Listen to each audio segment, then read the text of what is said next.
just on Macleay Island. This is our ALPINE design. It's been built on an elevated floor system using a combination of different materials. On this side we've got hardy planks, hardy plank down here. This is the WeatherTech Eco Groove Natural, which has got that nice natural look. And we'll take you for a quick look through. So it's on the elevated floor system using post mirrors and joists. It's got a concrete slab for the garage. Front entry, stacking sliding doors. It's got rake ceilings throughout.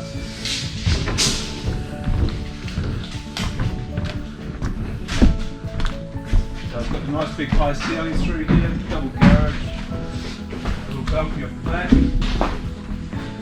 There's a kitchen area here, living area down the side.